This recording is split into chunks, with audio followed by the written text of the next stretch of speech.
Hello everybody, Hyper Mario Sunshine here, and we're going to be reacting to Death Battle's latest episode, RWBY vs. Maka.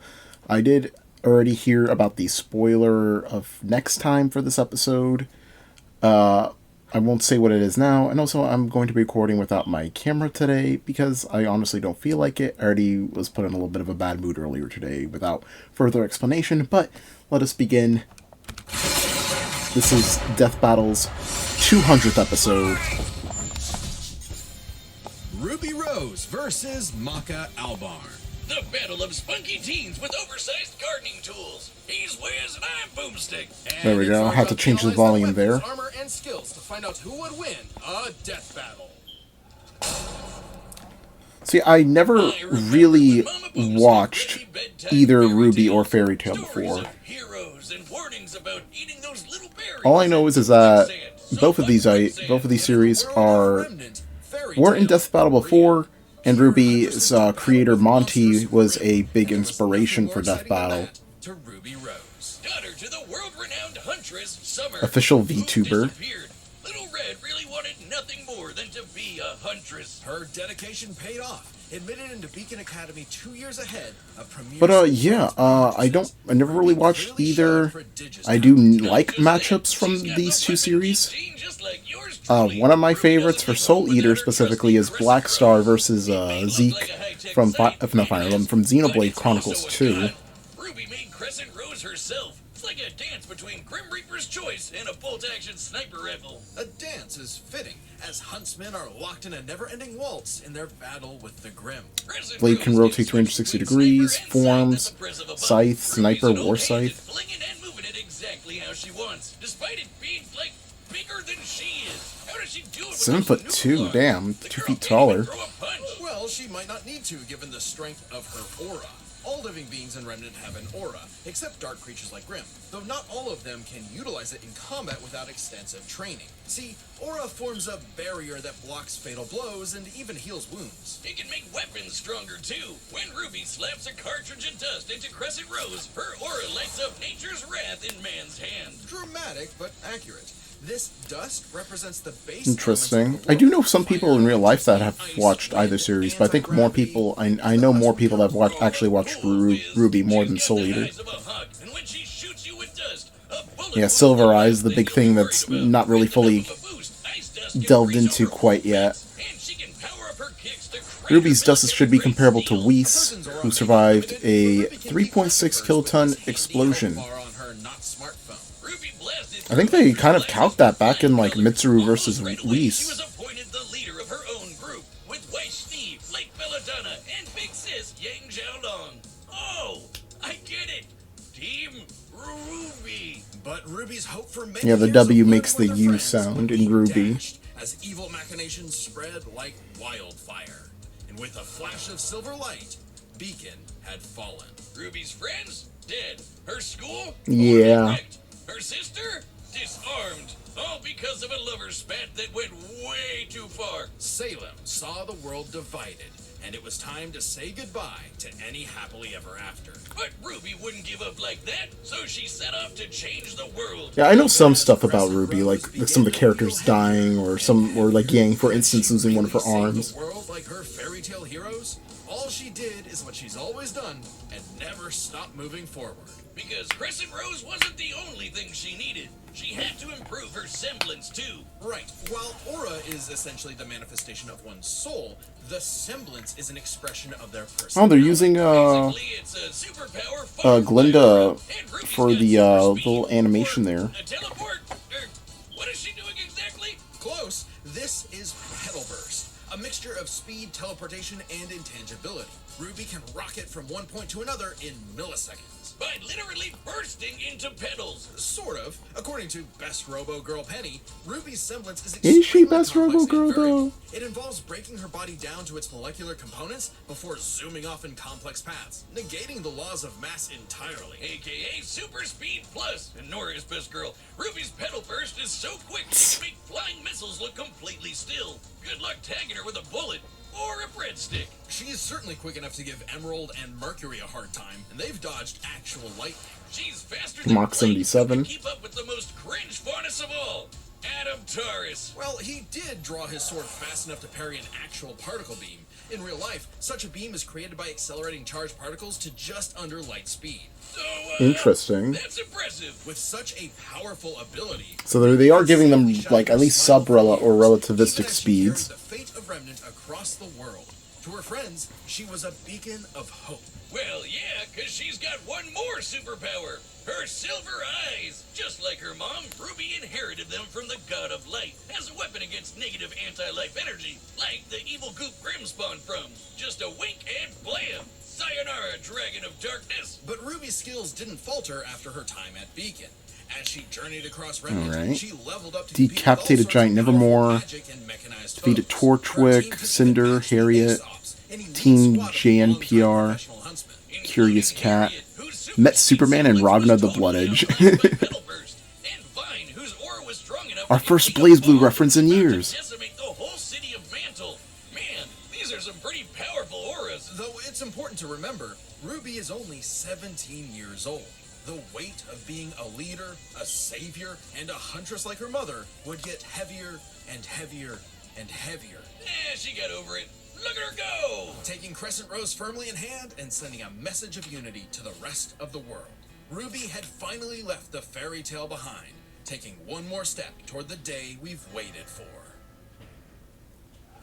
Yeah, Ruby's not finished quite yet. This battle is sponsored by Prize Picks. We all make Sorry, decisions Prize Picks. every day. No gambling today. Nor do I gamble. I only gambled once with, like, DraftKings. Kishin could plunge the world into chaos and madness. If only someone could stop them. Bing bong, it's the DWMA.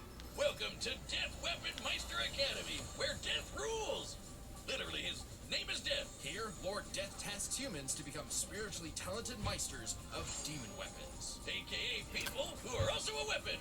Yeah, that does explain some of the connection between Death the Kid and, well, not Death the Kid, Black Star and Zeke. Lost souls to keep the Kishin away. Jack the Ripper? More like Jack the Fraud. And so, the demon weapon Soul was paired with the dutiful rising star, Maka Albarn. Talk about your classic teacher's pet. 13 years old, 2-star Scythe Meister at Death Weapon Meister Academy. Possesses a Girigori soul, 1 in 50 million. Dislikes raw. Okay, I mean, that means she doesn't like sushi. She just likes raw fish. Demon weapon, he's a Scythe, and he's got his sights on upgrading to the highest level of Death Scythe. Which would be a high honor. And lucky for Soul, Maka always aims high. With that common goal, Maka and Soul formed the Dream Team. All they needed was 99 Kishin eggs and the soul of a witch.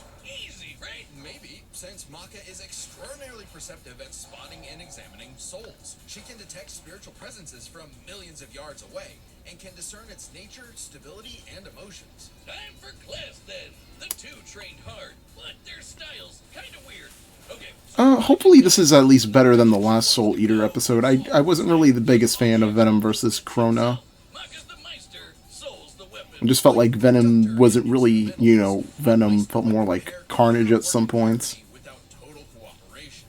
Hopefully we get a Venom run back at some point, like King and Black Eddie. The easiest chance for Death Scythe status. F-. Maka just could not get in tune with Soul's wavelength.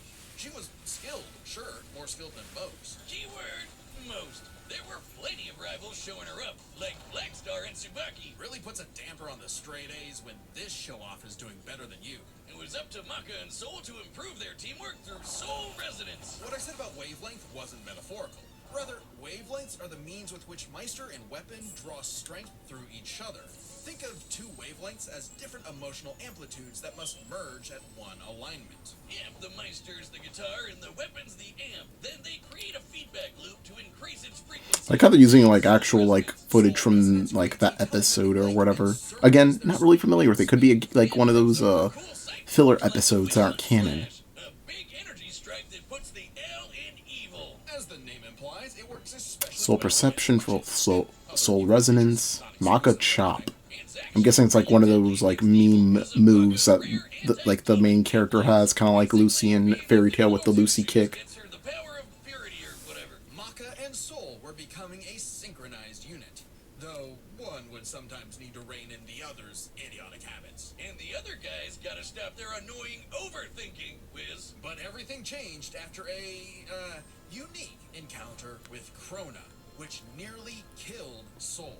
Now Soul had an ogre pal in his head, waiting for him to swing on over and play the piano.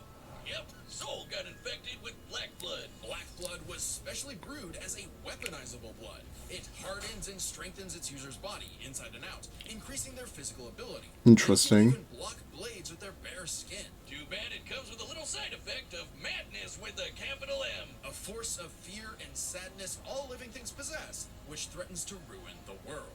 So it was kind of a big deal that Maka was bummed by how she got Soul in a jam. But thanks to Soul, she got over it and even welcomed in their new little ogre buddy. Now when Soul plays his grand piano, their soul resonance sings even louder through the black blood. Giving Maka all the perks of black blood too, even the crazy parts. Bet you didn't expect that, Crota. But evil saw their plans through. The Kishin Asura had arrived. Madness was spreading. Yeah, the moon edit. That's like the most infamous part of Soul Eater. Even stronger demon hunt slash. They went on even more missions to reach souls with classmates like Blackstar, and that guy outran his own shadow. Perhaps the most obvious evidence ever of faster than light speeds, and Maka could finally keep up with him. Hear that with her fight with Wow. the demon tool ghost. That's kind of insane. That's like, yeah, that is definitely very obvious. You got one hell of an ass kicker. And yet, 16 kilotons of TNT. Soul still faltered. Soul was the real star here. Even other Meisters were trying to take him as a weapon, away from Maka. I mean, he literally moves himself, so Maka couldn't help but wonder if she was holding him back all along. But Soul said the truth. In all of their missions, their teamwork was the key to their victory. An orchestral performance is only as good as the one conducting. And so, their wavelengths... In the anime, Maka has a different final form in which she manifests as a scythe blade from her body due to her father being a death scythe. This form does not appear in the original manga, thus excluded. Interesting. So I guess so. This is like one of the few times where the manga is like more official than the original. Well, than the anime. completely down through Soul Adagio. And they finally achieved Death Sight. The dream's here, baby. So when Krona's own Consumes 198 human souls. flew to the moon. A moon small and Kept up with Blackstar and Death the Kid. has the same mass as Yeah, that feat right there is already more stronger than everything in RWBY. Split clouds and cratered the moon. But Maka still reached out to their new friend Soul. Also, it could be that moon that's like always like with that creepy face. A moment here. Timing, bro. In what would be Maka's final exam, Maka, Soul, and all of their friends faced off against the Kishi. And she Characters from Fire Force have shown greater feats than Soul Eater. Wait, actually, let me go back. But these are highly contextual, and Maka would not scale. Oh, so they don't buy Maka scaling to did her teamwork with Soul. Fire Force. Interesting. Asura did So they don't buy Fire Force scaling. That's like a big thing in like the community that they just now win all their matchups because of Fire Force scaling. They successfully realigned their wavelengths. Until they kicked his ass with one final upgrade. The Kishin Hunt Slash. Maka Chop. Now that's what I call absolute cinema. Because a sound soul dwells within a sound mind and body. So should you feel overwhelmed by evil's roars, just write 42 42 564 whenever you want to knock on death's door. Congratulations. I wonder if that's actually a thing. Wiz, your ego is shook. Well, yeah, it's a big deal. So we've got a big discount. Yeah, it is episode 200. Yeah, 100 episodes since Mario vs. Sonic. But yeah, another reason why Monty, as I think I mentioned this earlier, but Monty always wanted this to always be the case, like for them to eventually do RWBY versus Maka as like an idea. Oh boy, the internet went out.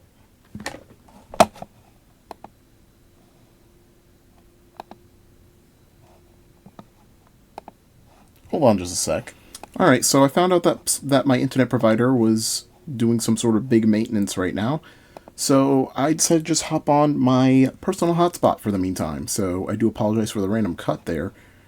But yeah, let's continue. I'm not sure if the video quality will remain the same though. And why not? This death battle is episode 200. Well, yeah, it's a big deal. So we've got a big discount on our website. So I actually want to see something. it always is. I want to actually see if we'll, And why not? if the ballot banter has one of my thumbnails on it. That'd be pretty cool. Well, yeah, it's Actually, maybe one of the last episodes might have had it, which would have been cool. On YouTube, and a bunch of behind-the-scenes goodies. And if you sign up today, you can use our code TB200 to get 20% off. You can only grab website membership as soon as you can. Where else are you gonna Might find do that, though. The combatants look fun, Alright, anyways. and we've run the data through all possibilities. It's time for a side battle! Here we go. I'm easily going with Maka here. I think the moon cratering already sounds more impressive than anything in RWBY. So our target should be here, so try helping out. Hi! Who are you looking for? Yeah, they also got the official voice actress for RWBY. Little Red Riding Hood, your humanity has strayed from its just path, and the Shinigami has called your boyfriend turns into a scythe. Oh, that's so cool! Your soul is ours!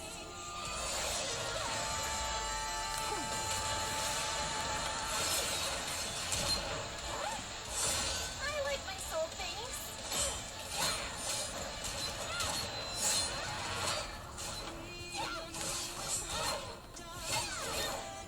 I like the cinematography. Moves are sick, but too slow for my Meister. You haven't seen anything yet. Focus. She's good, but we can handle it. Let's go, Soul Regiment!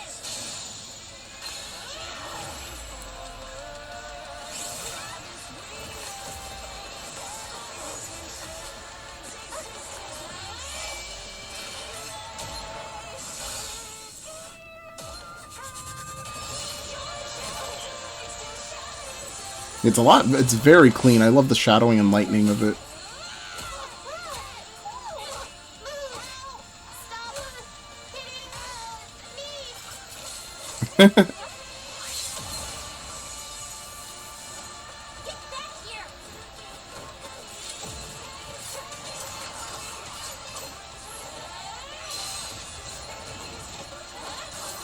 I wonder where the Maka model comes from. It's gotta be some Soul Eater game. Although I can't really think of one. Well, yeah, the Black Blood's coming out.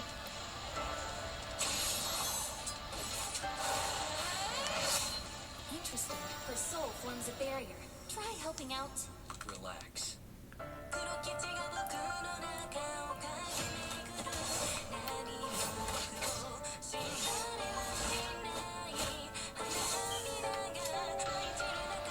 Surprised we haven't seen Silver Eyes yet.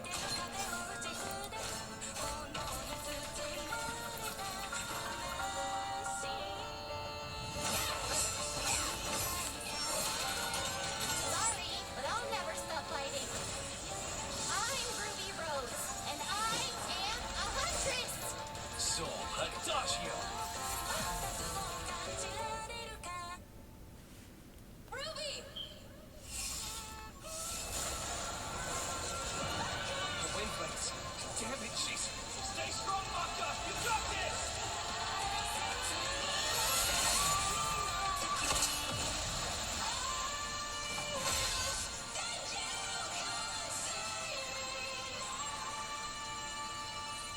A simple, honest soul. Ruby Rose, huh? And I hear my cat in my background. Rest in peace, Do they Ruby. actually imply that she's like her soul's eaten? See scythe-on-scythe action like that. Let's break this down with the 4 categories that best represent this matchup. First, strength. Or a supercharged All right. strength way higher than you think, like kicking this brim through steel. But Maka's soul resonance could match Gopher, who destroyed mountains. Now, Team Ruby did defeat Vine, whose aura contained a bomb that could have wiped out a city. Adding up their flight speed and Yeah. Harriet said they'd have to fly to avoid the blast. That's a 366 kiloton bomb. It's possible Ruby's own aura possesses a similar level of, say, energy strength. Though her semblance obviously can't replicate what Vine did. Hey, Black Blood Maka got blasted by Asura into the moon. Yeah, it's small, but its mass is the same as Earth's, right? Putting Asura Oh, damn. quadrillion tons of TNT, over 5 billion times higher than Vine. So, Maka takes strength, but speed wasn't as clear-cut. Ruby's a fast Something little this was where gal. Asura's Maka kept up with Black Star, crater feet. faster than shadows and whatnot. But as they improved their skills, Ruby and her friends could outspeed Adam. Who blocked a particle beam. Though given the distance and time to react, Adam moved about 40 42% the speed of light. Not quite faster than your own shadow territory. Still, Ruby's Petal Burst has become far faster than this over time, and clearly gives more than a 2-time speed increase on top of that 42%, making her well past light speed. Definitely enough to take on Harriet, who was all about speed. Angry speed. This isn't to say Maka couldn't keep up thanks to Soul Resonance, but Petal Burst makes this comparison close enough to call it a tie, and their speed would be key to winning in skill. Come on, Wiz. Call it what it really is. It's Scythery. That's not a word. Maka's Scythery was pretty good, but Okay. so was all the movement for her. As a Meister, she was mostly a guide. It's easy to assume that Ruby's, Scythery was superior. She's entirely self-sufficient at dancing with her weapon. Soul's own control is still a factor here, but it doesn't change that Ruby's been swinging. Ruby trained with Crescent Road since her time at the Signal Academy. She does not achieve Soul Resonance, therefore, with her battle time. Moreover, Ruby is 4 years older than Maka. Okay, that makes a lot of sense. Better powers. So, Aura's really cool. Barriers, healing, superpowers, and so on. Yeah, it's kind of basic compared to Weakness. It is a what she has, resource that is required with what Maka has. of Ruby's powers. Petal Burst, activating dust, even powering up Crescent Rose takes juice and some aura. Once it's gone, Ruby's totally vulnerable. And there's a second key factor regarding aura. It is specifically in manifestation of Ruby's soul. And Maka's Yeah, powers Maka had a are direct all about counter. taking on souls. Maka had lots of ways to break through Ruby's aura, like Soul Adagio. And since Maka is exceptionally gifted at examining souls, she could definitely figure out how aura works. But, plot twist, what about Ruby's silver eyes? Her anti-Grim eye beams? Turns out, they were actually her best secret weapon. The negative power of Grim is quite similar to Madness wavelengths, which power Black Blood. Since anti-demon wavelengths can cancel out Black Blood, the silver eyes should achieve a similar effect. But Maka and Soul's whole story is about reaching that perfect soul resonance. Asura tried There goes another in one. the book and more to separate their wavelengths and failed. And we already talked about how much stronger he is than Ruby. Maka takes powers, because when she rose to the occasion, Ruby didn't stand a semblance of a chance and bit the dust. The winners are Maka Albarn and Soul Evans. Wait, his name is Soul Evans? Next time. Wait, his name is Soul Evans? Yeah, and this one I already knew about. It's Blade versus Buffy the Vampire Slayer. Subscribe and join as a member to see more No, Death Battle. I'm not really a big, like, I love Marvel, but I wasn't really, like, the biggest Blade fan. I love, like, definitely not the biggest on the supernatural stuff. It's why I'm not really I like Doctor Strange, but I'm not, like, super into Doctor Strange. It's why I'm more of a Hulk and, like, X-Men kind of fan in Marvel. As for Buffy, every time when I was younger, when I was scrolling through channels, I would see, like... Also, I'm confusing Buffy with Sabrina the Teenage Witch for some reason. But I recall seeing Buffy on TV before. Like, at least going through the channels. Yeah, I have seen it. Okay, there we go. Yeah. So, yeah, I don't know who's going to win next time. I'm probably going to have to look into it a little bit more. But yeah, that's our third or fourth Marvel match in recent memory. Like, Hulk versus Godzilla was literally the last episode. And then we had Spider-Man versus Deku before that. So, yeah. Will the Marvel character actually win and make it, like... Oh, yeah, and technically we also had Ghost Rider versus Spawn before that. So, will it be an even score for Marvel in the post-Rooster Teeth era of Death Battle, or will they falter once again? We don't know. But yeah, thank you all so much for watching, and we'll see you guys for Blade versus Buffy. We'll see you guys then. Peace.